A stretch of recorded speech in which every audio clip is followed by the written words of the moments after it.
আর একটা আশা কিন্তু পূরণ হয়েছে যে স্বৈরাচার চলে গেছে, সামরিক স্বৈরাচার চলে গেছে। যদিও বাংলাদেশের রাজনৈতিক দলগুলোকে আমাদের ধন্যবাদ দিতে হয় যে স্বৈরাচারকে বাংলাদেশের ছাত্র জনতা তখন পতন ঘটিয়েছে, সেই স্বৈরাচারকে তারা আবার রাজনীতিতে পুনর্বাসন ঘটিয়েছেন, অর্থাৎ এরশাদ মৃত্যুর আগ দিন পর্যন্ত রাজনীতিতে বহাল ছিলেন। এটার দায় কিন্তু বাংলাদেশের রাজনৈতিক দলগুলোকে নিতে হবে।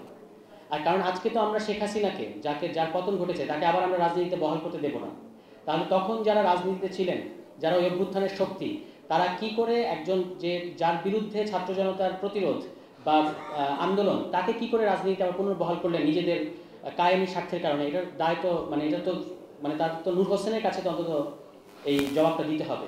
তো সেই নূর হোসেনের পরে দেখেন এই আসাদ, নূর হোসেন, এই আসাদ কিন্তু এখানেই চাংখারপুলে, শিবপুরের ছেলে, নরসিংদীর, এবং তিনি এখানে চাংখারপুলে গুলিবিদ্ধ হয়েছিলেন এবং নিহত হয়েছেন। ওই আসাদের মৃত্যুর পরে, আসাদ শহীদ হওয়ার পরেই কিন্তু আন্দোলনটা, গণঅভ্যুত্থানটা, মাওলানা ভাসানীর নেতৃত্বে যে আন্দোলন, সেটা একটা অভ্যুত্থানের পর্বে প্রবেশ করে এবং তারপর ইভেনচুয়ালি 69 অভ্যুত্থান ঘটে। এবং আমরা এই রোডম্যাপটা জানি যে কি ঘটলো। 69 অভ্যুত্থান হলো, তারপর আইয়ুবের পতন ঘটলো, তারপর 69-এর পরে 70 সালে একটা নির্বাচন হয়েছে। এখন বাংলাদেশে আমি মাঝে মাঝে বিদগ্ধ পণ্ডিত জন যারা আছেন তাদের কথা শুনি এবং অবাক হই আর কি, যে তারা তো ইতিহাসে দেখেছেন, আমরা ইতিহাস পড়েছি, কার ভুল?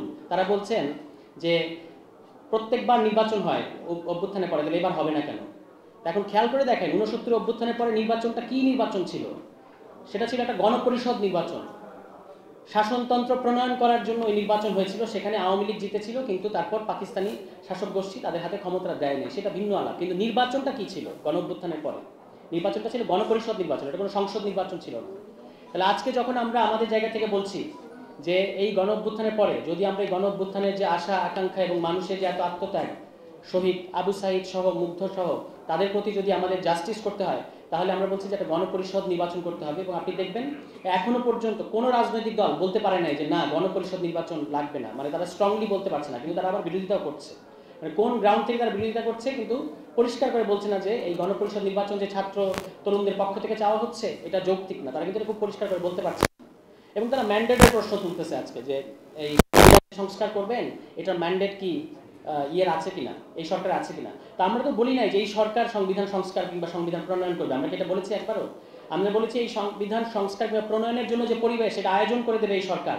কিন্তু সংবিধান প্রণয়ন এবং সংস্কার হবে আগামী গণপরিষদ নির্বাচনের মধ্য দিয়ে।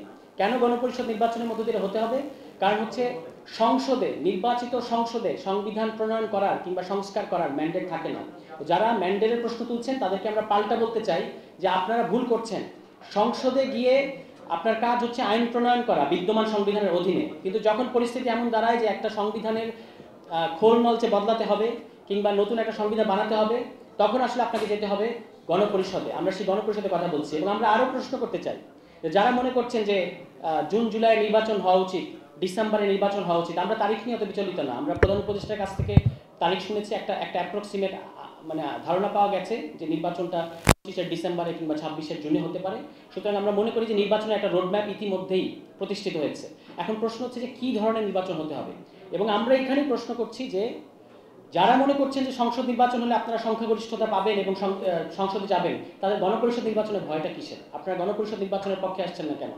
এবং গণপরিষদ নির্বাচনের ব্যাপারে আমরা আমাদের তরফ থেকে বলেছি যে এই গণপরিষদ সংবিধান প্রণয়ন করার পরে এটা আইনসভায় রূপ নেবে তথা সংসদে রূপ নেবে। আসলে কিন্তু আইডিয়ালি স্পিকিং দুটো নির্বাচনের রোডম্যাপ থাকে এই ধরনের পরিস্থিতিতে। আপনি সংবিধান প্রণয়ন করবেন গণপরিষদে, নির্বাচিত গণপরিষদের মাধ্যমে, তারপর সেই সংবিধানের অধীনে আরেকটা সংসদ নির্বাচন হবে।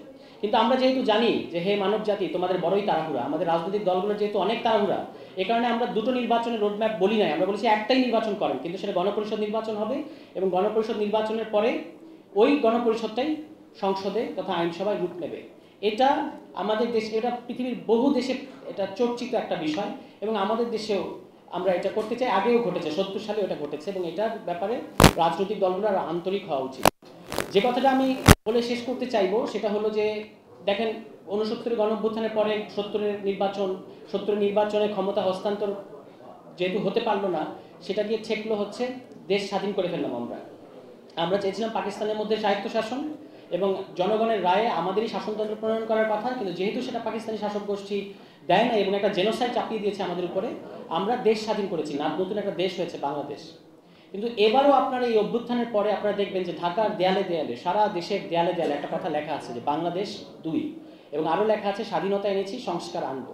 আমি মনে করি যে এটাই হচ্ছে ২৪-এর অভ্যুত্থানের পার্থক্য আগের অভ্যুত্থানগুলোর সাথে। ৬৯ অভ্যুত্থান, ৯০-এর অভ্যুত্থানের সাথে ২৪-এর অভ্যুত্থানের খুব গুরুত্বপূর্ণ কিছু পার্থক্য আছে। এটা শুধু এই জন্য না যে আমরা এই সময় আছি এই কারণে এটাকে বড় করে দেখাতে হবে, একেবারে এরকম না।